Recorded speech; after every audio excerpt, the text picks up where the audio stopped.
And we are back for another episode of the Rider Review brought to you by 13K Productions. Thank you guys once again for joining us. After an amazing, what was it? I think it was 32-30 victory over the Winnipeg Blue Bombers. As the Riders go on to 6-5, and the Bombers fall to 9-3. Tyson, your thoughts off the top of the podcast here? Off the top, thank you folks for joining us. All glory and praise to God. God's a rough rider. God is a Rough Rider fan, it would appear, ladies and gentlemen. No one, and I mean no one, expected us to win that with good reason too, right? It's the Bombers, and we were 5-5 at that point with a fourth-string quarterback. So the doubters were not wrong in doubting us, but it feels pretty good to say, kiss my country ass. We won, baby. So. Yes, sir. So the Riders beat the first place team. We can't. There's no argument about that anymore. After BC goes and takes 2 losses in a row, one of them being to us, of course. Still elated about that win. But just your thoughts on where Winnipeg stands now after really losing to the Riders, and I mean, it's a possibility that they could go 0-2 and lose the season series against us. Yeah, it's certainly possible. That's why we play the games, right? You don't decide football games or any sport for that matter on paper. So certainly there's a chance. Again, I'm not a betting man, but if I was, I'm not going to put a ton of money behind the Riders going into an extremely hostile environment in Winnipeg. And we all know the rhetoric that's going around. We can get into that later. But they are going to be extremely fired up. And I wish we didn't have to face them right away like this. I really don't. So, yeah, I don't know. We can talk about it. But I expect the Bombers to be at the top of their game. Not mediocre, not a bad quarter. I expect them to play a full 4 quarters like they're more than capable of doing. So here's hoping, buddy. Yeah, and it's tough going in there, right? When we're down two of our top players, actually really are. Personally, I think one of our top 3 players on defense and Jake Dolegala on defense. And yeah. I think it's Colin Kelly on the offensive line that's down.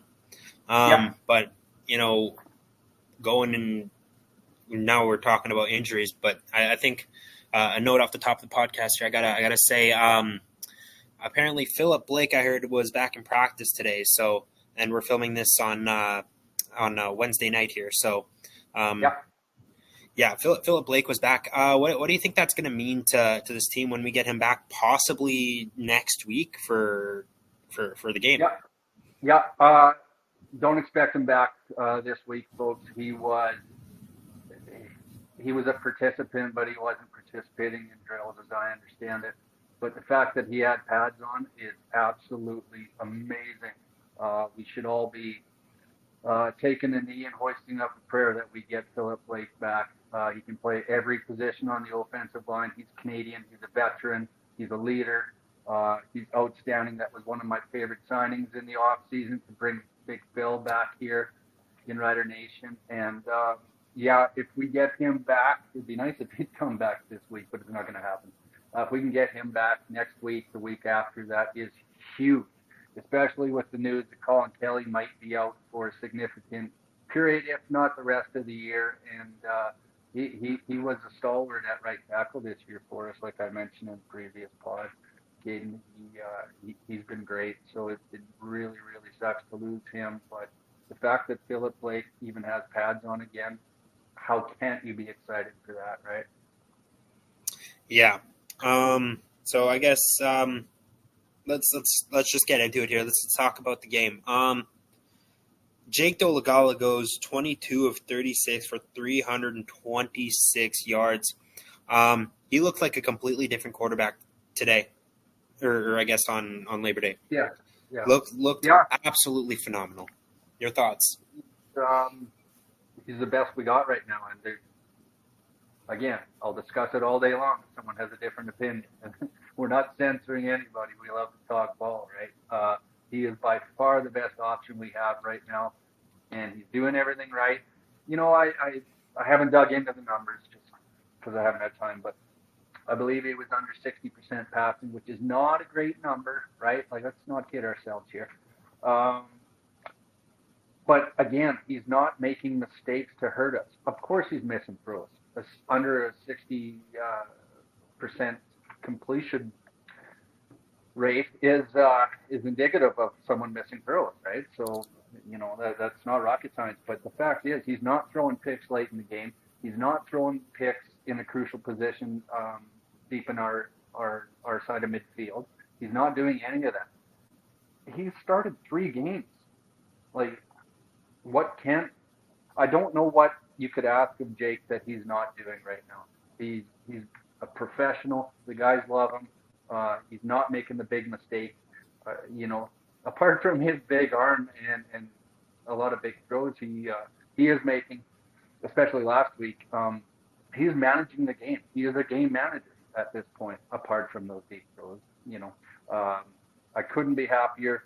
He's coming along nicely, and I know I keep harping on it, but defense and special teams can win you a game if your quarterback does not hurt you. And Jake has not hurt us up to this point. It's great. It couldn't be happier for the guy. And I mean, to your point there, people forget he's young. He's only 26 years old. He's on the younger side, right? Yeah. And I think at the beginning of the year, I'll gladly bite the bullet on this one. I was all Mason find this, Mason find that, right? And but after seeing what Dolegala can do, in just 3 games, that's like, this is phenomenal. Like, he's supposed to be a 3rd-string quarterback. You can't tell me that Mason Fine is better after what we've watched. The contrast between these two quarterbacks. And right now, it says a lot about Jake Dolegala's performance that we are in a completely different position in terms of, speaking about the starting quarterback than we were before the Labor Day Classic, or before Jake Dolegala came in, right? Because before Fine went out, we were saying, you know what, Fine's going to come back in 2 weeks and he's going to be the starter. But you know what? Now that's up in the air, and that really speaks to Dolegala's play, and he played absolutely amazing. And then the other quarterback actually who played was Antonio Pipkin, and he had 3 carries for 5 yards and 2 touchdowns. And I guess you could consider the game-winning touchdown in overtime. Just your thoughts on Antonio Pipkin's impact in less than 5 weeks on the team? Yeah, he's doing exactly what he was brought in to do, right? He's not a rip and dip quarterback. He's a short yardage quarterback. He's a gadget guy. He's doing exactly what we wanted him to do, and obviously, with all due respect to Curry Vedvik there, it was a great trade, and it's paying dividends now.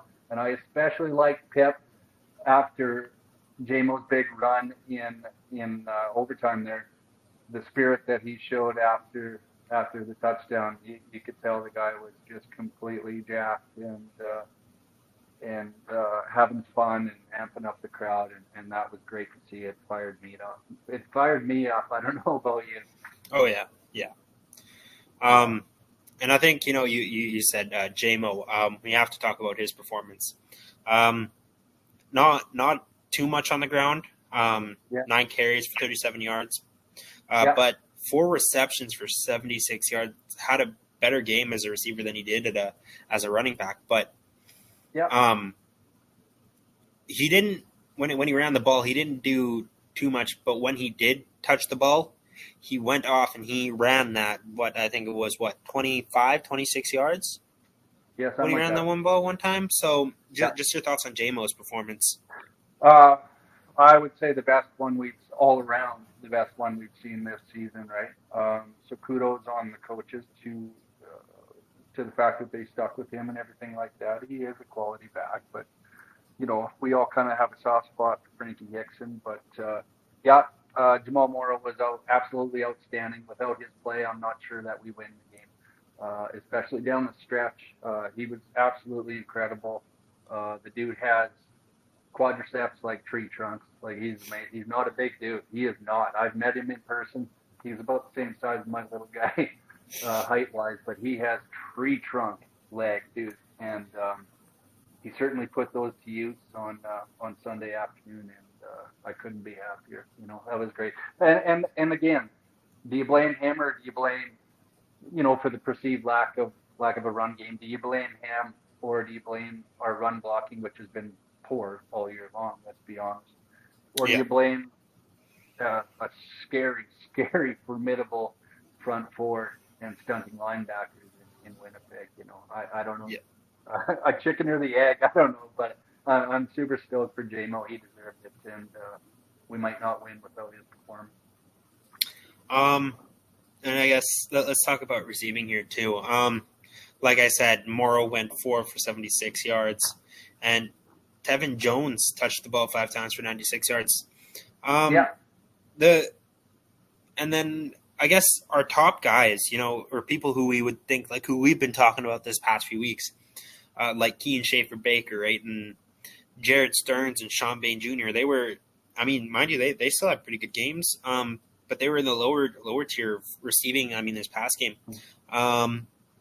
what I think it says a lot about who Dolegala trusts, and I think even last year I went to the game that was against Toronto and Jake Dolegala, and I think him and Tevin Jones have an amazing connection, because Tevin Jones got 5 receptions for 96 yards, right?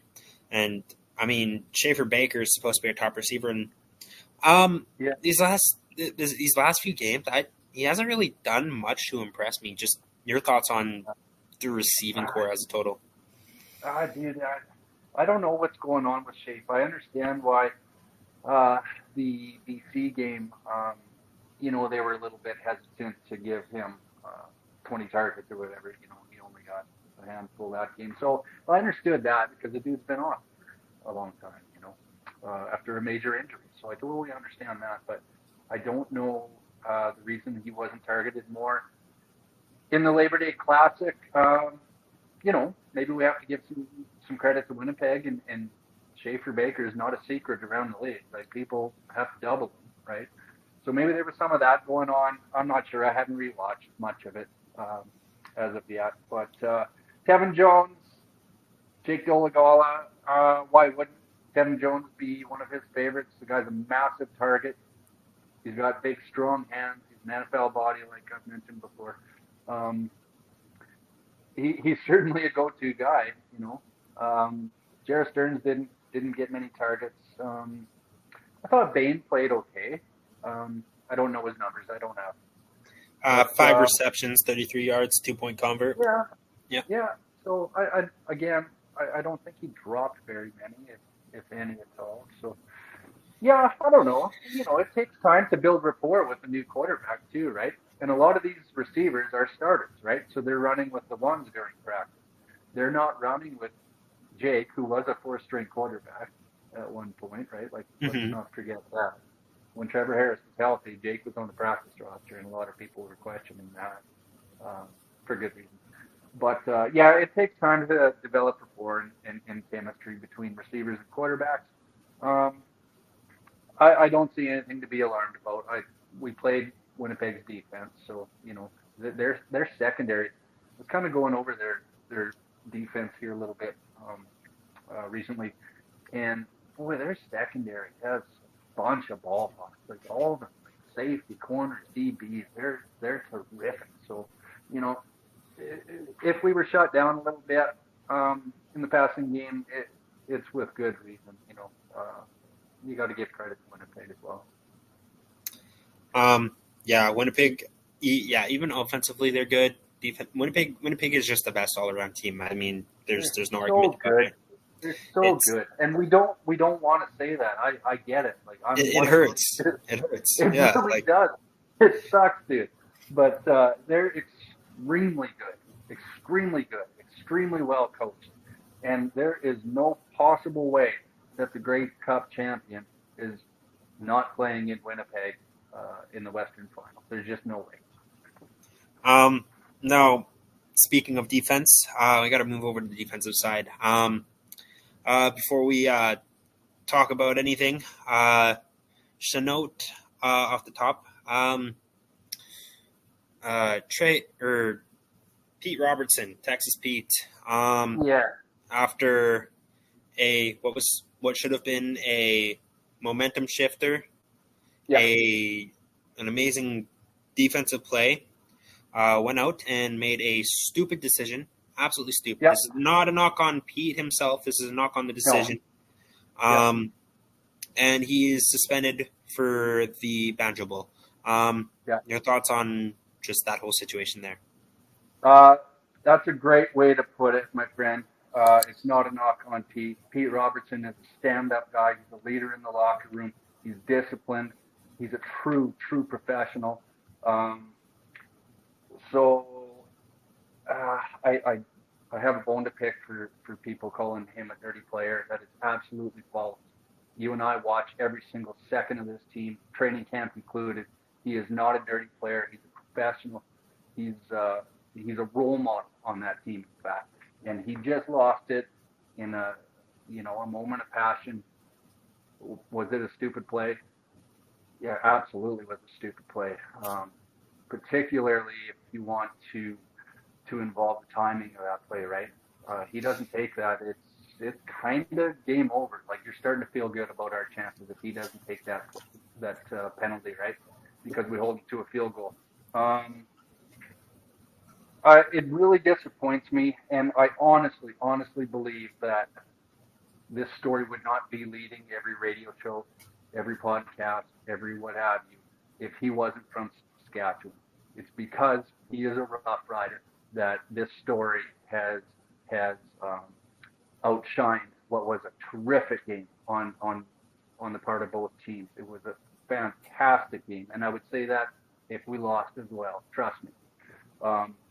So I really don't like the way the media has gone after him, and I don't think it would have happened if he was not a Saskatchewan Roughrider.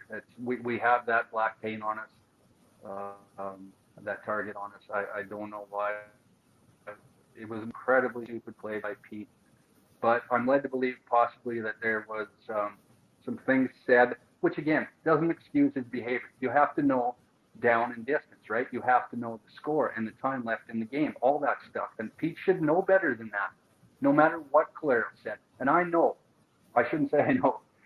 think that Collarosaurus was beaking a lot, because earlier in the game, Derek Moncrief and him went face mask to face mask. And that was not Moncrief being the aggressor, as I remember anyway. So there was some stuff being said. Zach Collarosaurus did not deserve that in any way, shape, or form, no matter what he said, I guess. But he is not the golden boy. He is not the angel that most of the CFL fans perceive him to be. And of course they would perceive him that way, because that's all you hear about the man. That's all you hear about how he's so great as MVP, and that's just a wonderful human being. And I can tell you stories, and I can't say they're fact, but there is as gathered about his departure from Riderville, and it was not a pleasant one, and it wasn't on the Rough Riders' part saying get down. But I heard stories about locker garbage bag day after the end of whatever it was, 2018 season. Yeah. Whatever. And there's some stuff that you can pretty much take for a fact. How he didn't do interviews on garbage bag day, and some stuff too about a certain dealership in Regina that gives the starting quarterback of the Saskatchewan Roughriders a truck to drive for the season, and how that was returned, and some of that. Having said all that, he didn't deserve that. Obviously, nobody does. But I honestly, if it wasn't for the time of the game and down and distance and all that jazz, I like the penalty. I liked it. He wasn't trying to injure him. That's crazy. Anyone who says that doesn't watch football. That's insane to say that. He was not trying to injure him in any way, shape, or form. I would say the same thing if Adam Bighill did that to Dolegala or Trevor Harris or Antonio Pittman. I swear I would. But I love that catch. Love it. I just don't want it to possibly cost us the game, which it almost did. Oh, it's crazy. Yeah, you know, I got some comments in the media after you're done. Yeah, really, like, and if you look at the video replay, you know, and you could even see it on TV after, you know, you just know for a fact Collaros sold that. Collaros wanted to get more of a reaction than there probably would have been originally. You know, you could see him, swearing to his coach on the sideline, swearing to the ref, because, you know, once you go down with an injury, you have to be taken off for 3 plays, and I assume that's the thing. Collaros didn't want that, right? But you know what? What do you do, right? Lowther, obviously, we have to talk. We have to talk about Lowther here quick, and then 5 for 5, 53 yards, 16 points, absolutely amazing. You know, this wouldn't be the Rider Review if we didn't talk about Brett Lowther. He's my dude. That short kickoff to that was Kent Majuri's call. That was not Craig Dickinson's call. That was a special teams coordinator, Kent Majuri's call 100% of the time. And I don't know if I've ever seen whatever you want to call it, a pooch kick, short kick, I don't know what you call it. I don't know if I've ever seen one executed to such perfection. Brett Lowther knew exactly where that 10-yard line was. And not only did he know where that 10-yard line was, he turned his back to the defender so they couldn't get to the ball. It was absolutely surgical what Brett Lowther did. And boy, we're lucky to have him. I know we were hard on him earlier in the season, and we should have been. But he is back. He is worth every single penny. He is the best kicker in the CFL outside of Rene Paredes, and I couldn't be happier for him. What a gutsy call. And boy, you just felt when that happened that something was different. Something was brewing. You know what I mean? And it was great to see. Anyways, you said you had some media stuff for us here. Yeah, I don't know. Mike O'Shea and Collaros, both after the game and now even today, were flat out chastising CFL officials. Like, especially, not so much today. Or Collaros anyway is the only one I listened to today, but I listened to both of them the day after the game, obviously.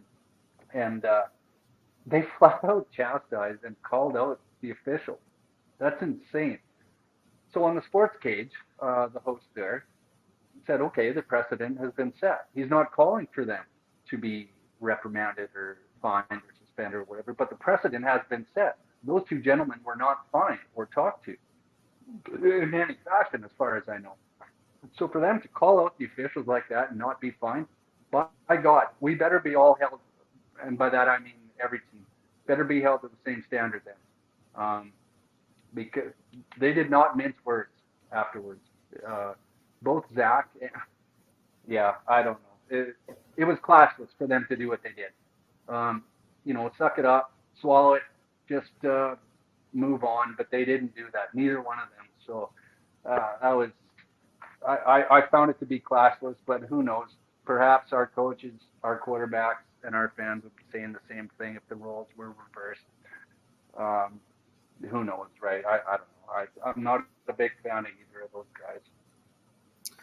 Yeah, I agree with you there. You know, if Winnipeg is, I think, you know, the franchise they're treating with the, you know, they're treating them like, you know, they're gold, you know, priceless. You know, you can't touch them. And you know, what do you really say about that? You know, like the CFL has to be more consistent. Even look at, you know, we got Pete Robertson got suspended, but there was even stuff right a couple years ago with Andrew Harris ripping off helmets. You know, the CFL just has to be more consistent. That's all it is. They have to be more consistent. And the And fact that people they, are, yeah. And the everyone is fact that they're not, not, yeah, not it's, not everyone is saying it, but a lot. As you know, I listen to all this stuff. And a lot of people are saying, "Oh, Rider fans, whoa, go defending Pete Robertson." I haven't heard anyone defend Pete Robertson. I haven't heard one. That goes from the most studious CFL fan to the casual fan who gets drunk at the game and goes to one a year. I haven't heard anyone defend Pete Robertson. It was a horrible, horrible decision. Um, but yeah, it does appear that depending on the color of your jersey, things are wrapped a little bit differently, and and people are, Rider haters. Let's just call it what it is. They're saying, well, they're playing the what if game and the what about game and the what about game. Well, you can't ignore history. Like, I know it was 2 years ago, whatever, when Harris ripped off a helmet in plain view. That was an egregious act. Um, yeah, it was 2 years ago, but that does that mean that history is just erased? No, we don't erase history. We reference history, um, for context as we go forward. That's how the human condition works. So, yeah, terrible play by Pete, but enough of the hate. Like, just enough of the hate. We're 6-5. We're not in first place. You don't have to hate us. In 2019, you had reason to hate us. We were extremely good. We're not that team anymore. So just back off the hate and watch football for what it is. I'm really getting tired of it, man. yeah, I think that pretty much sums it up. We have to look Yeah. back and see how, past games went and past seasons were, and how You do. the CFL has done things in the past, and they have to be more consistent. Like I said, and like you were pointing out too, right? For sure. The president has been set, right? Yeah. But yeah, I think that that pretty much does it for today's episode. We thank you guys so much. Oh, Tyson, yeah. I got one more. Just come out this afternoon. So I looked into it just the few minutes I've been home from work here, but our old friend Duke Williams is talking in the media here a little Yeah, bit, and I saw that tweet too. Yeah. says he's out. So I watched quickly. There's a 20-second thing of Coach Orlando Steinauer speaking on it to some reporter here, and I I think Duke was going to be was scheduled to be a healthy scratch here for Hamilton's next game, and I think he was intimating that he didn't like that. And that would be certainly fitting with Duke Williams, So love or hate the guy, he's entertaining and he's a great football player. It's just mentally it's not always in tune with old Duke. So that's some news coming out of the CFL today. Yeah, I saw that tweet and it was like, I don't, what's going on here? I was a little bit confused, but Yeah. you know what? It's Duke Williams, character. It's a bunch of stuff here. Yeah. There's, he's like a box of chocolates. You never know what you're gonna get with him. Yeah, exactly. Yeah. So. Yeah, for sure. But Tyson, anything you want to say before we end here? That's pretty much all I got. Just some injury stuff we kind of brushed on there. Evan Johnson had a bad foot. He barely finished that game. He was replaced today in practice by Logan Bandy. So, that's, say what you want about Evan Johnson, but Logan Bandy, I don't know if that's a great replacement or not, but we're going to do what we have to do, right? Brandon Council is destined to slide back into one of those tackle positions with Colin Kelly out indefinitely. So we might be okay there. That Evan Johnson one kind of, I don't know, that one might not be a good out. So hopefully he can play in the Banjo Bowl. And speaking of that, we're playing with house money, people. We weren't supposed to win the Labor Day Classic. So the fact that we're 1-0 in a 2-game series, that's house money, baby. Like, if we lose, big deal. We're supposed to lose both of them. So the fact that we got a split is excellent. That's what we wanted. And we're above 500. And You know, there was a time this season people would call you crazy if you predicted a Labor Day win against the vaunted Winnipeg Blue Bombers. So yeah, it's house money. So let's get out there. Let's support the boys as always, and hopefully the fellas come out with an A1 effort, and I think they will, because they will be riding high. You know, first practice back today. So yeah, let's get out there, boys. Let's get this done again. All right. Well, we thank you guys as always for listening, viewing, subscribing. Make sure you guys go follow us on all platforms. All the platforms we have. Subscribe to the channel. Follow us at Rider Review Podcast on Instagram. You guys can follow me anywhere. You have social media at Caden Hardy, and you guys can go follow Tyson at Hillbilly PhD. And we thank you guys as always, and we'll see you guys after hopefully a win next week. Thank you guys so much.